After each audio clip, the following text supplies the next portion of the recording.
Hey everybody, welcome to Glory Hunters Euro 2024 Roundtable. We're covering all the big teams going into Friday and releasing a video every day. And today's topic is, of course, the great Deutschland, Germany. And I'll be kicking off the conversation, and we pass it along to each particular Glory Hunter member or junior member. And if you want, at the end, the other commentators have a chance to challenge, and then the final reply goes to the original commentator. I will start off with Germany. I think Lee should go last. That's what I think, because he's the only German here. All right, I'm going to start off like this. Look, I've been living here almost 20 years now, so I did notice, because we're covering Germany and the Netherlands in this session, that I'm really, really biased, and I don't have a lot of I can't seem to come up with any sort of reasons for Germany other than I have a good feeling. So this is probably not going to be the best one. So I will make my best argument why I think the German fans are wrong. I think this is a deadly team. Certainly man for man, it's stacked. It's underperformed under Hansi Flick. And there has been some life, although he's unproven under Nagelsmann. But he's unproven by absolutely no fault of his own. He seems to get fired before he can actually lose to justify his firing, of course, with the Bayern Munich situation. And I think a lot is going to ride on the way Nagelsmann connects with these players. But if you're looking at these players, the guys that I think are most important is Jamal Musiala. And Jamal, he's definitely a superstar in Germany, and he's definitely considered the future of the German team. Although I've seen it recently with Bayern, with the national team, I don't think he's become that super worldwide star that I think the average German fan thinks it's a foregone conclusion, and he certainly has the talent. Now is the time for Jamal Musiala to kind of get his sort of Jude Bellingham mark that he's gotten last year. He was, the pressure was put on him when he went to Real Madrid. I think this is Jamal Musiala's a tournament to really show that he's a worldwide superstar. Rudiger, Tah in the back. Can you really have any complaints with the German defense? Yes, it's been shaky at times, and I think this is probably where Nagelsmann comes in the most. I think there is in the midfield, in goal, in up front, Germans have no excuses. They're as talented as England, and I think the only reason they're not rated higher or closer to France is because the last shaky 2 years. But here's something I noticed. Back in 2006, there was a bunch of games leading up in the 2006 World Cup, and everybody was counting Germany out in group stages, and they went all the way to the semifinals, only lose to the eventual champions in Italy. I think you're going to see a lot of that in this particular tournament. I think once the games get real, it's just something I've noticed about the Germans. They kind of tend to play down to their competition. They've had trouble in recent years with teams that aren't in their class, and I think once the whistle's blown, once it's on, and this is where my sort of good feeling, biased feeling comes in, they're going to perform. And you're going to look at this team as like, wow, why did I ever think they're ever had a problem? Another player that he's just talk about another a future star that I wouldn't say came out of nowhere, but definitely would be in the Ballon d'Or talks if he had an absolutely outstanding tournament, is Florian Wirtz.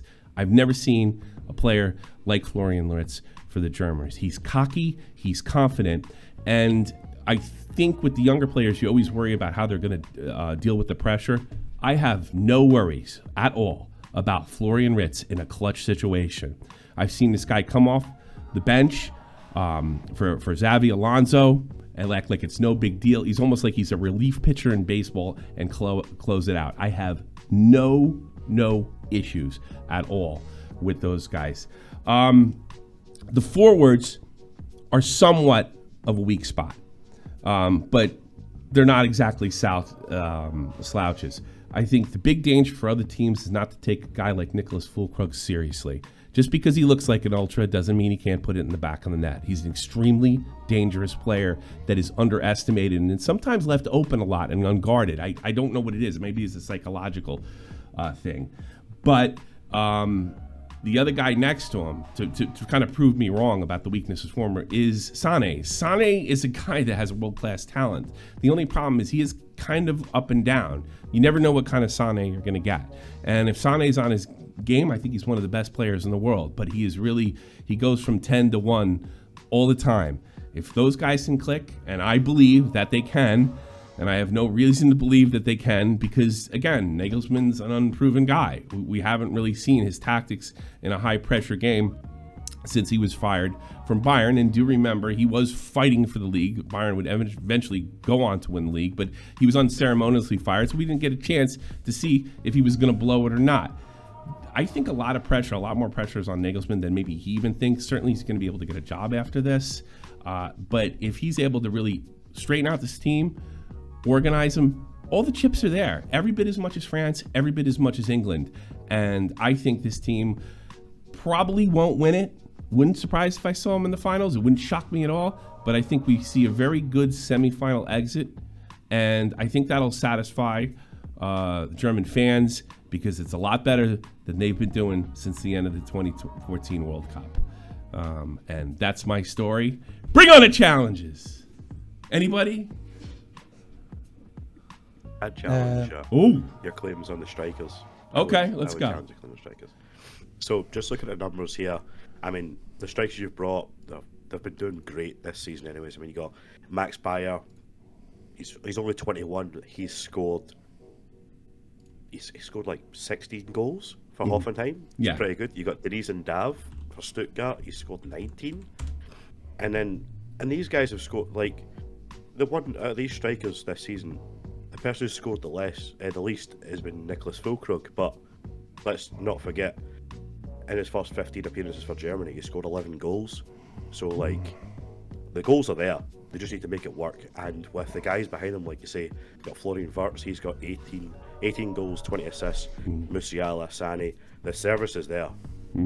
Like, it's all there. Like, they should have no problem scoring. I think these guys will be scoring some goals as long as they have that service. If I had to defend myself on Maximilian Baer, all right, he is in Hoffenheim. He's not exactly someone that scares me and jumps out at me. Maybe you saw, I don't want to say a diamond in the dirt, because, you know, like you said, he has an excellent season, but I'm a little worried. Has Baer been in a position like this before? Has he played in a high pressure game before? You don't expect him to start. Has he scored? You don't expect him to start or come on, really. You expect Füllkrug to start, but then Baer could be that extra option. I think, you know, because I look at what Dennis Undav and Chris Frulich, I mean, they're not exactly marquee names, and I think it's not that they're weak up front. I wouldn't say, but I mean, I can name better forwards than Niklas Füllkrug and Leroy Sané, but I don't know if I can name them if they're on top of their game, and that does remain to be seen. I mean, it's like I said, this team said Gerdewan. You got on both right and left back. You got Tony Cruz and Joshua Kimmich, who I think is the best back at his position in the entire league, and you could probably make the same argument for Cruz on the other side. But if I am splitting hairs. If there is a weakness, I do think it's up front. Most Germans would say the defense, but I'm really kind of gambling on the fact that Nagelsmann's going to bring that defense together. Nico Slauterbach, Rudiger, Ta, I'm not worried about them. I think it's just going to come together. They may not need big forwards. That's the only thing where I find them weak. And, you know, let's not forget, we got Thomas Muller coming off the bench. I think this team will do very well. I just can't see them beating a France or an England at this stage. I think this is a team that we're probably going to see more young blood come in. You know, the Havertz are going to, the Kai Havertz in the world. This is a building team. We're going to lose Muller. We're going to lose Tony Cruz. We're going to lose a lot of these guys. And I think this is the young guys show. If they can do that, I think Germany's got World Cups and Euros in their future. So, okay, go ahead. I was going to say it's the Kai Havertz one that I'm still not sold. You're not sold on horse? Well, guess what? You're next. You're next. I'll just go to now because, look, we've watched him for Chelsea. Fair enough, this is years, but we've watched him for Chelsea do the exact same things where we've seen him do it in the national team. Me and you spoke about it. I think it's a weak point. I don't know what Kai Havertz like you're saying about Sani, you just don't know what one's, is he going to be a 10 when he shows up, or is it going to be a 1? Havertz is, I've never seen him be a 10. I've seen him maybe be an 8. You don't think he's improved for Arsenal this year, though? I'm a lot more confident. I agree with that last year, but not this year. I think he was a real impact player for Arsenal towards the end of the season.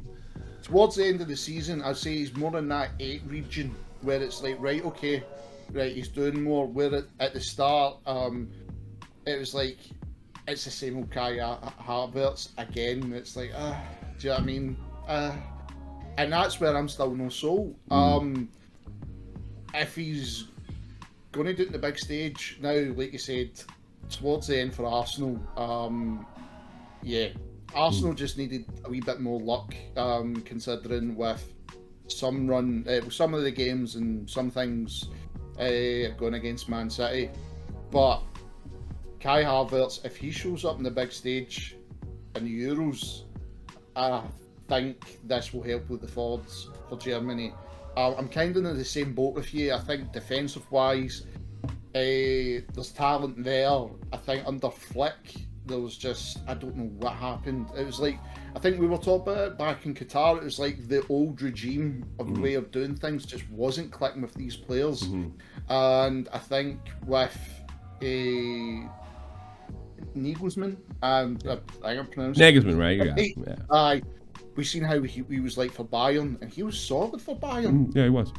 So I think you're right. I think midfield kind of names itself, and that defence, if he can sort that defence to make it a glue, it's going to be hard to break Germany down. It's like the old German style, they're hard to break down. It's that forward that's just still questionable. But then it's like, there you go, there's Thomas Müller. What's he, 34? So he's 5 years younger than me, and he's still doing it. Do you know what I mean? That's like a talisman to come on the pitch at any time. But no, if Havertz has their first 3 games, if he's good and shows up and he goes for those 8s or maybe a 9 out of 10 matches, I don't know, mate. I think maybe semi-finals. Well, we're kind of on the same page here. I want to challenge you. I want to challenge you, though. I mean, look, obviously, I left Thomas Müller off, coming off the bench. There's also another guy we haven't talked about, former Van Wiesbadener, Robert Andrich. He's been an impact player for Leverkusen. I really think this is the only reason I think semifinals. If this was a normal situation, I'd say Germany would run away with the entire tournament. It's just these guys have not won in the past. So I think they're in this sort of that lose to win situation, and they lose. But a lot of that's really going to depend on how the young guys react to Nagelsmann's coaching. The Wirtz, certainly Musiala and Kai Havertz. I probably should have mentioned him too. But I think I have a lot more confidence in Kai. I was very impressed towards the end. On the way he played for Arsenal. He had a lot of key goals, and he's kind of about this new German player. He's like kind of like Florian Wirtz as well. They're very cocky.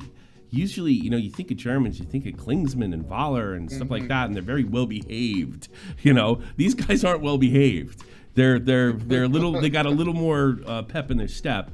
And if Nagelsmann is the coach they saying is, everybody's got the young guys and the young coach have something to prove. Everyone else has succeeded. The Kimmiches, the Tony Cruz. This is a torch passing season. That's what I think. And I wouldn't be shocked if I saw them in the finals. It wouldn't completely blow my mind if they won it. I just think England and France are too good. Your turn to pick, though.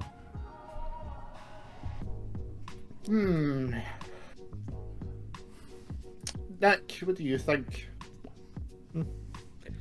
I think that one thing that's gone really under the radar that you've spoken about is that this German team, or pretty much every single player that you're going to expect to start, is in really good form going into this tournament.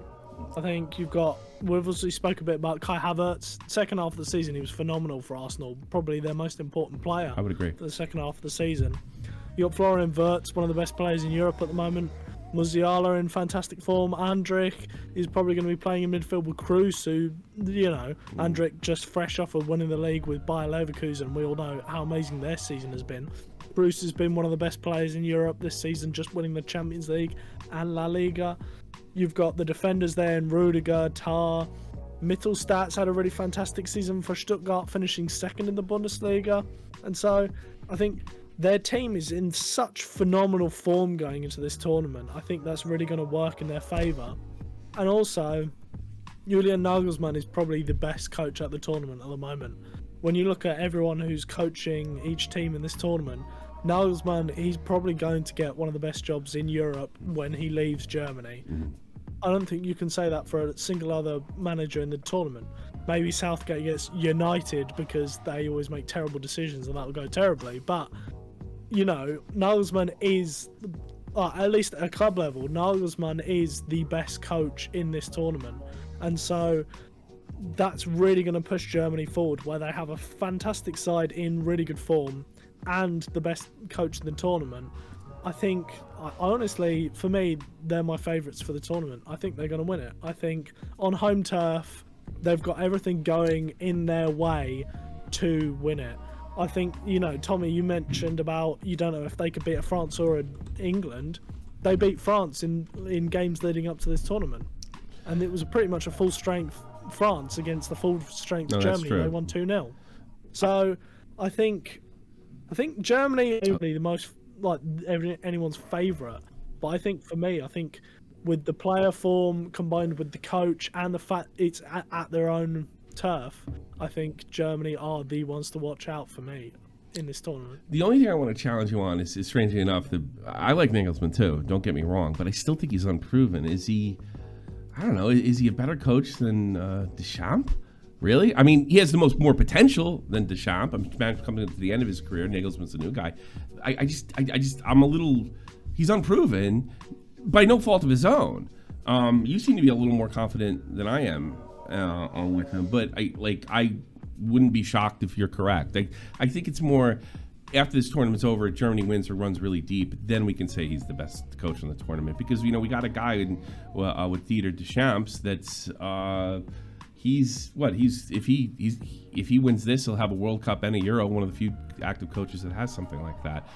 That's my only mild hair-splitting disagreement, and it's only because, not that I don't believe, I really do. It's because the jury's out. I think legitimately out on Nagelsmann.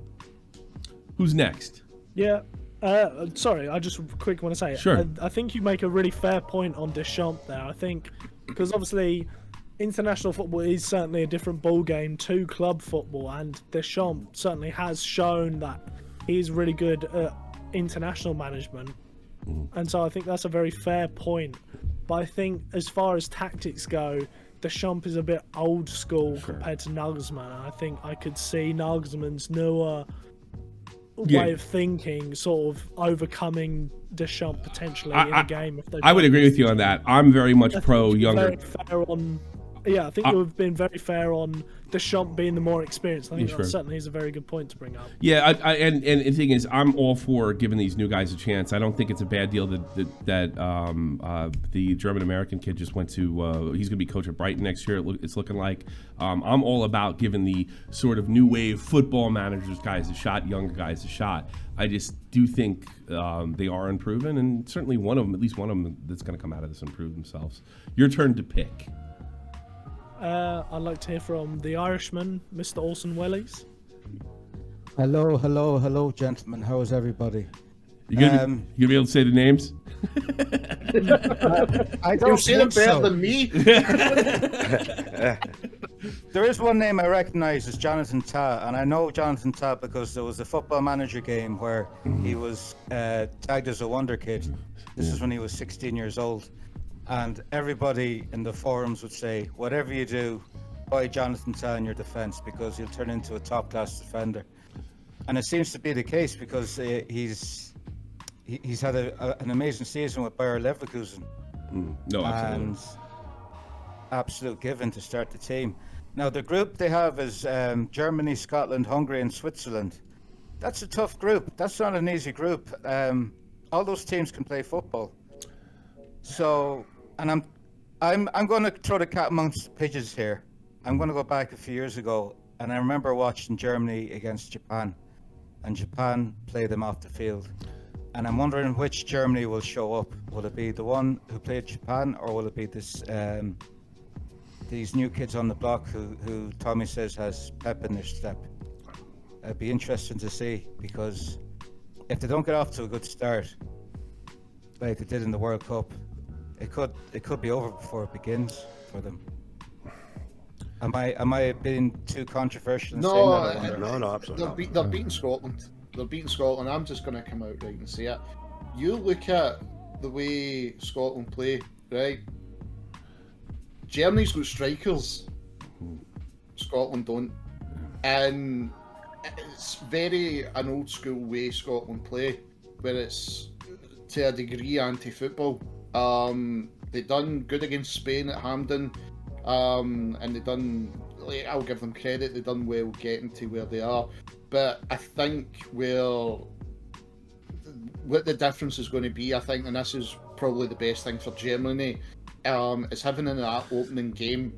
And if they're playing against a team that, let's be honest, is not going to flinch at all, and they can show off and maybe bag a couple of goals, I think that's going to be the boost Germany need. And I think it's going to be a shocking Friday. I mean, if it's a 1-0 or a draw, I'll be shocked. And that's me being honest. Do you know what I mean? And I'm like, they're not my two favourite teams in the tournament. I'll still say my favourite team. See, I believe you, but the opposite. My fear is Germany will flinch because of the young guys, and they haven't been in this position before, or a lot of them. Tommy. That's to say, and then maybe a team like a Scotland could grind them out. But I got to be honest with you. The only thing I disagree with you, Orson, is I don't really think this is a tough division. I think they'll be just fine. There's no if this team gets knocked out in a playoff or in group stages, Germany is really going to have to, I don't know, maybe possibly listen to Schweinsteiger that this Pep led shit isn't working. And I don't think that we're going to get that from Nagelsmann. There's going to be a reckoning, because this Pep stuff has gone all the way down to my son's level with the short passes and stuff like that. They're not playing German football, and I'm hoping that Nagelsmann brings it back. I'm more afraid of our guys freezing than a bunch of guys that are lucky to be there, and they know it, and they got nothing to lose. So Germany's got a lot more to lose than Scotland. So that would be my I'm curious to hear what the German man thinks. I'm curious to hear what Leach thinks about all this. Special, my friend. What I think about the entire thing is that it's either going to be, if I look at the last few games, and Nick rightfully mentioned, Germany rounded up France like twice. The last time, 2 times, I think both times 2-0. They won against the Netherlands 2-1. What I've seen in the general results section, if you want to look back at all the teams they played, they have done very, very badly against especially stationary teams. I would agree. And this is an observation when it comes to they played Ukraine. Ukraine was very, very stationary in the back. The Greeks very stationary in the back. Though the Greeks figured out that apparently playing in the transition and high press is kind of hard. But all these rather more defensive teams, they actually struggled more against than playing offensive teams. Like, they played incredibly well, except for the little Mittelstädt mistakes against the Netherlands. Incredible offensive football when it comes to having open spaces, but they've really not shown me anything that gives me the confidence that they have the innate ability to crack a very defensive team right on the spot. It was very lackluster what they did against Ukraine. I mean, there was also all lack of luck against Ukraine. There was a bunch of good shots, and the goalkeeper did very well. But at the end of the day, they didn't really find like the thing that you can like they didn't go like a hot knife through butter. And I'm afraid that in a group with, especially like as Will said, Scotland is going to be a bulwark to go through. I'm afraid it will be a very like 1-0, 2-1 game. Hungary is more, it's like literally like trash, but yeah. And Switzerland, I'm afraid we might lose against Switzerland, though Switzerland literally has the worst team in the entire group. I'm not convinced. I'm like in the middle of the fence, you know, it could tilt any way. because they have shown great stuff and they've shown the inability to crack hard nuts in the back, and Scotland will be one of those. And it might be like literally a 0-0 game against Scotland. Could happen. Where do you? It's the hardest game. Sorry, Tommy. It's the That's hardest game, and I think Mega will agree with me. Like, I'm not a fan of Scotland. I'm not a fan of Stevie Clark, and it is anti-football.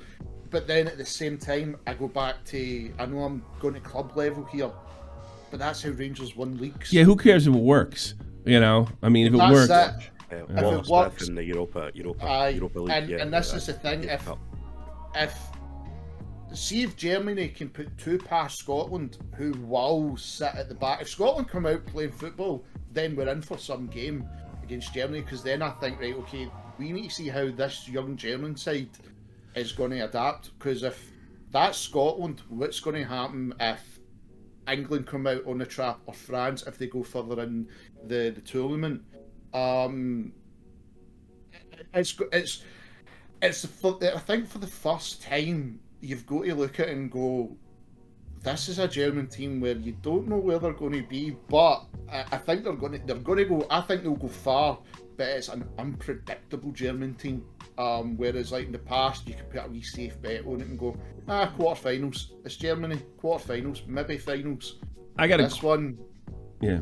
No, maybe not so short. Well, it really depends on the young guys again. But I do got a quick. That's that. It's young guys. Yeah, I got a quick challenge for Leach. I said this before in one of the earlier broadcasts when it came because England lost to Iceland.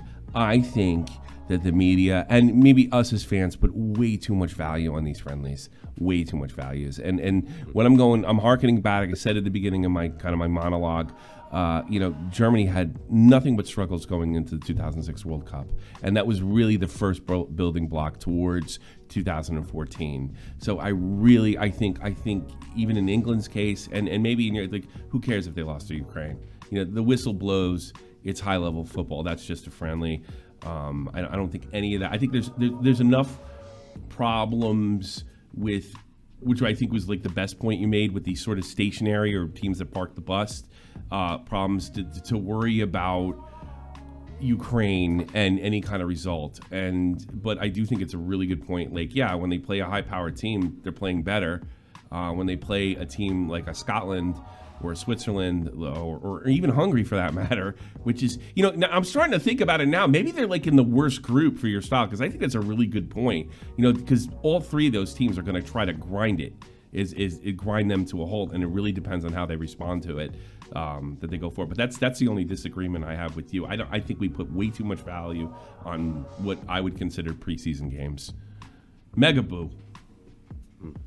Well, we've established already. Midfield, top tier. I'd probably say one of the best midfields in this team. And if you can get a tune out these strikers, like I've said earlier on in this video, like, you're flying. I think what lets this team down, goalkeeper and defence, absolutely. I don't think. I think, yeah. I genuinely, I think Ter Stegen and Neuer, like, I think they've passed it. To be honest, I don't think it. And this defence, I'm not totally convinced, to be honest. Yeah, you got Schlotterbeck, really well, good run to the final of the Champions League. Where did Borussia Dortmund finish? Jonathan Tah. Leverkusen conceded a lot of goals, and Rudiger, there's a mistake in there. He might be playing for one of the best teams in the world. There's a mistake in there. You've got Joshua Kimmich, for some reason, he's a right back. He's not a right back. He shouldn't be playing right back. I welcome the challenge, but he's not a right back. He shouldn't be playing right back. Obviously, Juri Stiller and like Heinrichs, Mittelstadt and stuff, they've had good seasons, but I think the defence and especially the goalkeeping totally lets this team down, and I think that will cost them like going far. I think. Challenge? Anyone? Like I said earlier on, that's where I think this young coach might be a good thing, because they need, like, if you can get something like you seen at Munich when he was there, like we watched him against PSG, and that, fair enough, PSG had Mbappe on the bench that night, but if he can do something from like that club experience and just try and get those guys into a unit. Neuer, yeah, 38 years old. I don't know. It's a tough one with him, because he is still, I'd still say he's one of the best in the world. even at his age. But it's the place where you're looking at and go, if they sort that, then they're going to be rock solid. Midfield, I'm cool with midfield with Germany. I don't have a problem with them at all. Other than Kai. with Matt's, Other than Kai, but he could prove me completely wrong, and it'd be like, there you go. Nick, On you, the See, as a, Nick, you want to? I have to say, God. sorry, just say one thing very quickly. Kai Havertz, I was totally against him moving to Arsenal at the start of the season, and now I'm a believer in Kai. Hail Kai Havertz! I swear to God, he's changed it. He always around had the talent. He so always had the much. talent. He did, yeah. It's better putting it What? together. But go ahead, Nick. What? Oh. Oh, sorry. No, go ahead. No, I was just going to say, I think Kai Havertz will start up front for starters. You know, we've spoken a lot about the likes of Fulkrug. I think Kai Havertz will be a striker, to be honest. But also, I'm a little confused about that claim that Jonathan Tah and Leverkusen have conceded a lot of goals, because they haven't. Are you sure? Like, are Megaboo? Are you looking at some kind of stat that I was a little surprised to hear that too? I thought maybe. They I'm saying conceded 24 Bundesliga, they goals. conceded 24. The next best defense in the Bundesliga was 39. I That's just a think big there's difference. mistakes in there. Maybe you might have caught me out there, but Yeah, I'll agree with Neuer. The Neuer had a mistake the other day for Germany. I think there is potentially a mistake there in Neuer at his age, and I think that's fair. But I think, I don't know, I think it's harsh to try and go at Tah after the season he's had. He's been one of the best defenders in Europe. I mean, remember he this plays in a season, back line of like 4 guys, so it's just him who's there. Like, so with Andres in front of him. Is it because you were for a second league team and all your teams win 1-0? so 24 goals seems like a lot to you. we didn't get Well, mate, relegated. I pal. can't say fuck all after the season I watched. What's the challenge? So Jonathan Tah, yeah, you've caught me out on that one. They don't because you let goals. Is there anything else that suggests that this defense is quite a poor defense? Well, here's what's going in your favor. This team has had trouble with defense. It's just that I'm kind of judging it off the season that those guys like Rudiger's. You know, I mean, he just won Champions League, and you know, Tah's been really super effective. I think it comes together this tournament. And here's the thing about the Germans: if the pressure's on, they tend to live up to it, and they also tend to play down on their teams. I see Tah and Rudiger. And we got Slaughterback back there. I just can't see them failing. And if they do, I think it's on Nagelsmann. You know? The biggest thing that upset me about the Megaboo statement was the fact that he said that Kimmich is not a right back. And matter of fact, he started in the defensive midfield, but he kind of is like the Carvajal situation. Just because he started out in the middle doesn't mean he didn't learn to properly play on the right defense. I mean, Bayern didn't have the best of the seasons, but 50% of his games this season literally were played at the position of a right back, even at club level. So it's not like he's going in completely blind and unknowing what he's going to do. I really don't think it matters where you put him. He's a field general out there. He's always running stuff out there. You put him at center back, he's going to be running stuff out there. You know, I'm not worried about what position he plays. The biggest upgrade, and which is probably the biggest surprise, is Mittelstädt, because Germany always lacked on the left defensive position. As great as Raum always was at Leipzig, he never showed up in the national team. And in the 4 games Mittelstädt played for Germany, not only did he score an incredibly stunning goal, but he's shown overall prowess on the left side, which, if you would have told me at the beginning of the season that Mittelstädt would be the left back going for Germany going into the Euros because he played at Stuttgart, I would have told you that you're a complete fool, a buffoon. But he turned it up to like 11. His market value skyrocketed when he was at Stuttgart, something I didn't believe would happen. And he closed down the lack of like a good left back. I mean, I remember like 1 year ago, Kai Havertz was playing left back for Germany as a tryout against, I don't know, I think either Turkey. He played like on the left back position. I was like, this completely doesn't work. But Mittelstädt has established himself as he's very offensive, but he can also play very defensively. So I'm not worried. The one guy that has me worried is Rudiger, because either he shows up or he doesn't. But then again, if you play Rudiger on the left center back position, you can just sub him off and then you bring on Waldemar Anton, who might not have the international knowledge, but who formed together with Mittelstädt the best left back line in Germany for the last season. Like they are the second best team defensively after Leverkusen. So even if Rudiger doesn't show up, I think Anton, who had a very good game against Ukraine, would just be a fine replacement. The only guy I don't understand is Robin Koch, but that's another thing. I think the one thing that we haven't talked about a little bit, or not enough, is Germany's bench. Is where the guys coming off the bench are very dangerous. They're very good players. I don't know if there's a better bench in the entire tournament. I mean, the guys that are potentially going to be sitting out, guys like Thomas Muller sitting on the bench, and I think that's going to play a huge factor. This is our longest video out of all of them, and I'm going to end it right now. I think we got everything out there. Everybody got to talk. So I hope you enjoyed our Germany coverage for Euro 2024, not the World Cup. I made a mistake in the first one.